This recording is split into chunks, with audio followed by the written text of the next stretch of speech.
All right. I am here today with Kate from Hunter Subaru.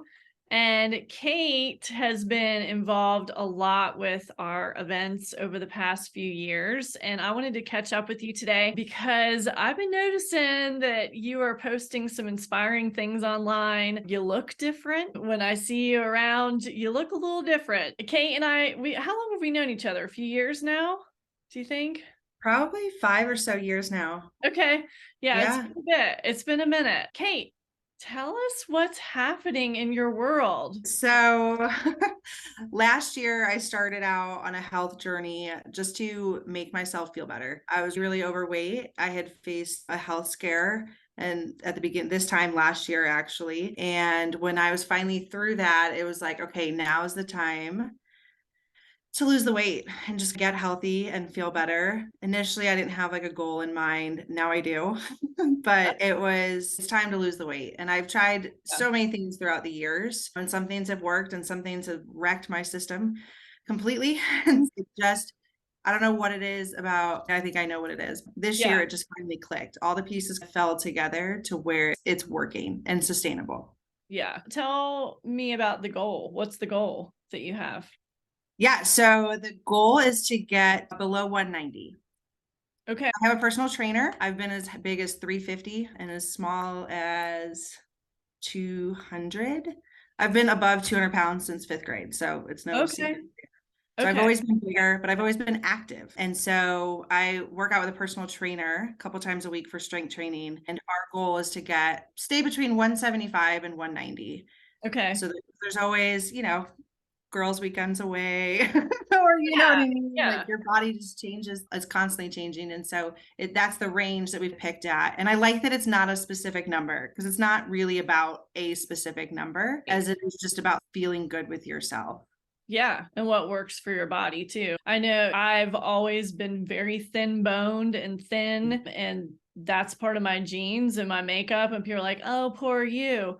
But really, I had a hard time actually putting on weight, and you would get the opposite treatment of why are you so skinny? Do you have an eating disorder? All these things. And it's like sometimes our body is a certain way. And Yeah. even though you knew you were overweight, you might not ever get to be 120 or 130, and that doesn't Right. fit with your body shape or bone structure. So, 100%. I'm you know, tall.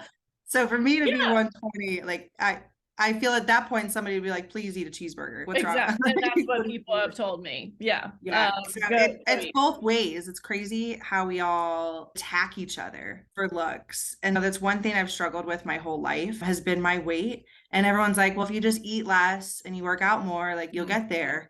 And I was like, you have no idea the lengths that I've gone to do Yeah. that and it not work.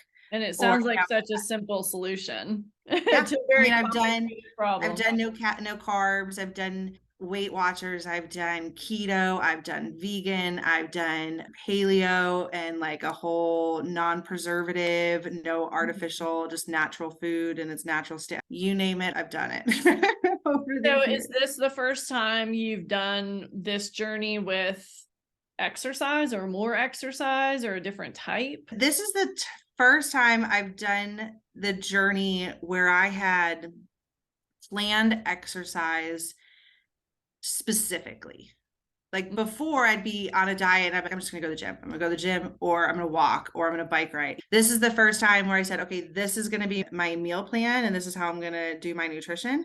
And then with my nutrition, this is gonna be my workout regimen. And so it's the first time I put them both together. I can say for many years, I thought I could work out whatever I ate, and I'd be in a CrossFit gym. I remember for the longest time, the closest I got back to being to 200.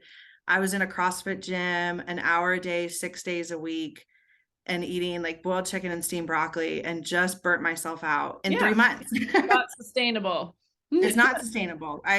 This time I decided to hire a personal trainer, and more so for the fact of it's not that I can't read about what I'm supposed to do or see how you're supposed to use equipment or how you plan your workouts or use an app or something. I needed that accountability. Like I needed to pay somebody so that I didn't feel guilty about going or not Yeah, going. Like yeah, I know my trainer's waiting on me at 6:30 every Tuesday, Thursday, and right. she's getting up early to meet me there because I'm her first client of the day. So I did that more from an accountability standpoint. And I worked out with her for probably 6, 8 months before I really truly got serious about the nutrition side. Okay. And then once the nutrition got in line with what I was doing with her, it was like, all right, here we go. Let's go. We're Yeah. losing weight. The pounds started to come off, but it came off evenly, which was so amazing to see it that way. So really it sounds like you started with the exercise component, got into that, got settled in, got your routine, and then you started adding the nutrition component to it. Yeah, I'm one of those people that are all over the place all the time, and then I normally like jump in, but I jump into the point of like craziness sometimes. And it was like, look, I need to do this so it becomes sustainable. So I'm just going to change one behavior at a time until it becomes a habit. Right. And then once it becomes a habit, then I can move on to the just made it. And that's how I got into running. I started running last July because we had the chamber, the Apple Festival for the chamber coming up, and we needed a team for Hunter. And so I just looked at it. Remember, that was going to be your first 5K, First right? run. Yeah, 5K. Yep, I remember that. So it just became, okay, I'm down 30 pounds at that point. I'm feeling better. My knee is not hurting as much. My ankle wasn't hurting as much. I was in my nutrition. So that was the next habit. Like I've always wanted to be a runner. I've always hated running. You know what I mean? You said that. It's That's a love-hate relationship. Yes, that's why I was like, wait, you're running? Yeah. What? And so it just kind of came like, okay, let's see if we can make this a habit. Let's see if this is something I could enjoy. Because at that point I was loving being in the gym, but I love sweating. I don't know what it is, but like coming off of a workout where you've been sweating and you're just drained, like I love that feeling. Like I know I worked hard for myself.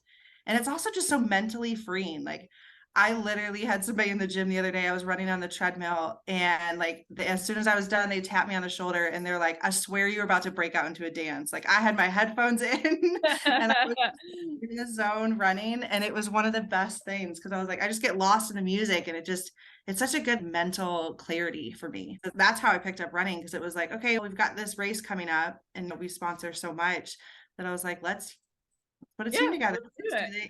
Yeah. So let me ask you about the races, because I know you've been at Hunter Subaru for a long time and you've been around to a lot of events. And for a while, it seemed like you were just not interested. You were just, I wasn't. So what do you feel like the shift was? Do you feel like it was because you had that health crisis and then all of a sudden you're like, maybe I'll start running? Or do you feel like just being around that environment inspired you and you're like, actually, maybe I will try it? What was it? I think there's a lot of components there. I had a serious issue with my eyes last year that they thought was going to be a brain tumor. And then they thought cancer, MS, and then diabetes. And when it was ruled out that it was not diabetes and all of those other things, it was kind of, okay, I need to get serious about this, and started chasing wellness in general. Just how do I just feel better? And that was February to May of last year. And then in May, I started the nutrition program and started to see some results. And then we do so many events that I am constantly around them. Right. And I was like, why can't I run? And our executive team here is super close, and everybody is fairly physical. Like we've gone hiking together as a team. We love to just go and do a team building. We go hike 4 or 5 miles and then go have lunch. I've never been in a culture where health, mental health, and social health is a priority for the organization. And so I just wanted to be better for that. Like the first hike we did as a team, I was always at the back of the pack, right? Everybody was just spacing out, talking or whatever as we were hiking. But I just kept noticing that I was constantly behind. And so I was like, okay, let's get better. Let's do this. You know what I mean? And so that's where it helped, because like I have a team that's, hey, if you want to go run, let's go run. Let's go run together. Let's go, where are you at with your progress and things like that. So it's just part of the culture here. And I was surrounded by it. So it just made it really easy to get into it. Yeah, I was just like, yeah, I got some weight down. I'm already going to be there. I still have to be there for the whole event. I have to work. I might as well. Yeah. And so I thought about it. I was like, let's try with the chamber. Chamber is so great. And he's always busting my chops about not being there for it. And so I was like, we'll try it. We'll just try it. And now this year I have a goal to run a 5K a month, which is crazy. But I was like, thinking like this time last year, running wasn't even on my radar. Yeah. But don't 55 plus you pounds think heavier. yeah, don't you think too with 5Ks especially, it's so cool to see in the numbers, like just the gradual improvement. It might be 14 seconds that you shaved off of the last month's 5K and it's oh! Yeah, so I haven't seen it month to month, but so I did the 5K at Labor Day. Uh-huh. And then I signed up for the turkey trot for Thanksgiving. Yep. And that's when I really got into really working on timing. Like I was like, okay, I did my first one. I didn't finish last. So I was very happy. I was not last. I Yep. ran the whole thing except for the cemetery because that was a climb. And then I was like, how do I drop my time? And so I started working with my trainer and we just put together, I used one of those apps, right? Interval running apps to get myself there. And so I started working backwards through the app again, just to work on speed through the intervals Yeah. to get my breathing down. And I ran the turkey trot 7 minutes faster than the Labor Day race. That's unbelievable. And I That was was like, what is this? 2 months? Like, 2 months huh? difference? 2 months Yeah, it was difference? 2 months different. And then I was pretty much the same time for Ugly Sweater and then a little faster for New Year's. So we'll see next week. Yeah, frostbite. Yeah. Yeah. So now that you're doing this journey, I would bet that you have started to realize that, hey, I don't like this feeling if I don't exercise. Yeah. So what happens to you now when you don't run or you don't eat healthy? What are you noticing? It totally gets to me. You mentioned earlier, I love to travel. I travel for work a bunch. The last several weeks have been heavy travel for me for work. And some of the things like I was like, okay, I don't really drink red wine right now. That's not a focus of mine because I'm trying to stay off sugar. And this past weekend, I was at a dinner with a bunch of colleagues and I ended up having a couple glasses of wine. But I woke up the next morning, I was like, I have to go run. Like I have to get this out of my system. Or I had a bad day yesterday. Like I was just in a bad mood and I just needed to get out of it and was like, I need to go to the gym. I know I can go to the gym and get back to my happy place. So if I go too many days without working out, I'm not right. Or like I got back into town, I think it was 10 o'clock Tuesday night. And last night I was like, I gotta go to the gym. Yeah. I had my bag packed at 7 a.m. on my way to work to go to the gym that night because I was like, I need to get back in it. Yeah. Yeah. It's so easy to get disrupted from those things. And I've been running now for 20 years. So I started as an adult. I didn't run in school or anything like that. I found it as an adult. And I went on a trip a couple weeks ago. And while I was super active on the trip, I was doing cross country skiing, which was terrifying because I'd never done that before. I didn't run. I didn't do my normal running or biking yoga routine. And it got me off kilter. And I used to struggle big time with panic attacks and anxiety. And when I first started running 20 years ago, I noticed when I ran, I didn't feel that anxiety. I didn't feel that panic. Like it was the magic drug. And it was amazing. Yep. And going on that trip, those anxiety feelings that I have not had in so long came back. The panic attacks came back, and I was like, what is going on with me?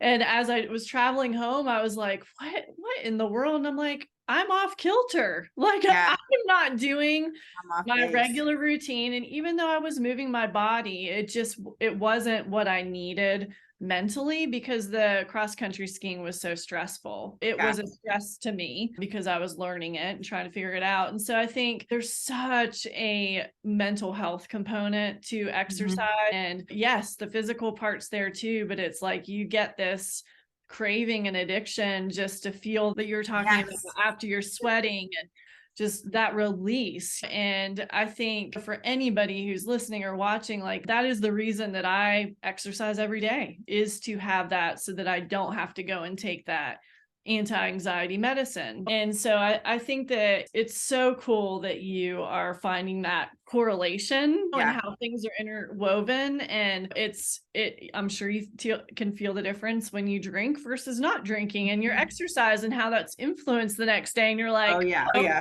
It's funny because I do travel so much, it's weird that now when I'm looking for hotels, I'm looking at pictures of the gym before I book the hotel. What equipment do they have? Yeah, because I was in Dallas a couple weeks ago for work and I knew I was going to be there for 5 days, and I was like, I'm not running outside. It's too cold. I'm one of those, if it's raining, I'm not running outside. If it's like if it's dark, I'm not running outside. And so I started to figure out how to running on a treadmill. I don't, but we're still working on it. Yeah. But okay, I need a hotel with a good gym. So I Mhm. knew I was going to be gone for 5 days. I knew I wasn't going to be on my eating plan like 100% just because of it was a Yeah, convention. So it's you have hard. no idea and you have no control over food. And so now I chase like that gym. And I had a hotel this week in Florida and I was like, I don't like this gym at all. But I was like, luckily it was warm. So I went and running Yeah. on the beach and I was like, this is great. So it is cool to run in cities now because I've Yeah. fallen in love with running outside. And so I was in US back in October and I ran from our condo to the buoy, which is like the southernmost point of the United States. And it Yeah. was 5 miles, but I came back from vacation. They're like, what was your most epic part? And I was like, I watched the sunrise over the water, but I ran there and then I ran back. It's Yeah, it like, feels epic. It's like you yeah, it do a does. little adventure and you Yeah. see things that you don't see in a car when you're running. Tell me about the Apple Festival race, which was your first 5K. I Yeah. know you, oh, I will never forget seeing you there at the race and finishing. Everybody was so proud of you and just so excited for you to reach that milestone. Think back to that finish line feeling. What did that feel like for you? It was crazy because I was coming up that last hill, and you don't think that hill is that steep coming up that turn, Oh, like yeah. before you turn back into the parking lot. And I was like, what? Why is this hill still here? No, I have to be close. I have to be close. And like I said, I get really lost in my music. And I was like, I know it's coming. And so I had slipped one AirPod out or whatever and put it in my pocket as I was coming across. And all I remember is like hearing you like yell my name into the microphone. And I was just like, I did it. Like it was just like this, like, I don't know if it was a weight off my shoulders or like just an overwhelming like feeling of I did it and I can do it and I can do it again. And then my niece was there and she ran the 1 mile and she just attacked me and she came running up and I'm so happy for you. She was so cute. And so it was just such a great feeling. And I've never experienced that before. Yeah. It's unlike anything Yeah. that ever happens. Yeah. Yeah. Well, And and now I kind of chase it. I kind of chase yeah, that finish line. yeah.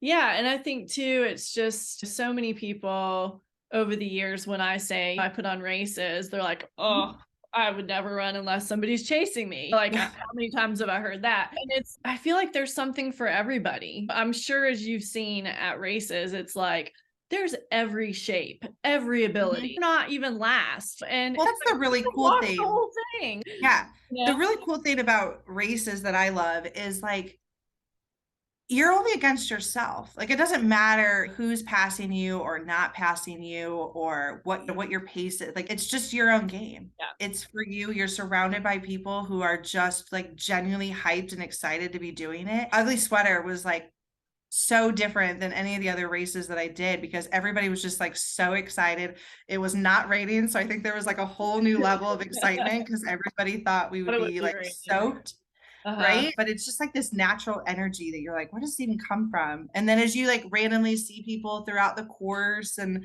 they're like, keep going. And it was, I love Yeah. it. Yeah, I can't wait to keep following you through this journey. It sounds like you've established these routines and habits and you just keep at them. Keep going. That's the hardest part, I think. You get overwhelmed because it's so different from the life I used to live. Again, not even a year ago. And I Yeah. think you just have to give yourself grace. Hey, I'm not perfect. I'm not going to be perfect every day, but just know, okay, let's Yeah. get back after it. Yeah. And sometimes I find too, and I found with my journey that it steers you down a different path. And sometimes that means it's not the same friendship, not be the same environments that you've gone to. You might not go to drinking at bars with your friends anymore because you got to get up in the morning and go for a run. But it's like you're constantly having to make those choices and decisions, and it can be super difficult and challenging. Oh, absolutely. I've made a lot of those. Made a lot. Yeah, congrats. I'm so happy for you and excited. Thanks for your time today. And Absolutely. I know that you're inspiring this entire community and we're all rooting for you and cheering you on. So, Thank you so much. yeah. It's been All so right. great to be part of it. Thanks, Kate. We'll see you soon. Okay. All right. Bye.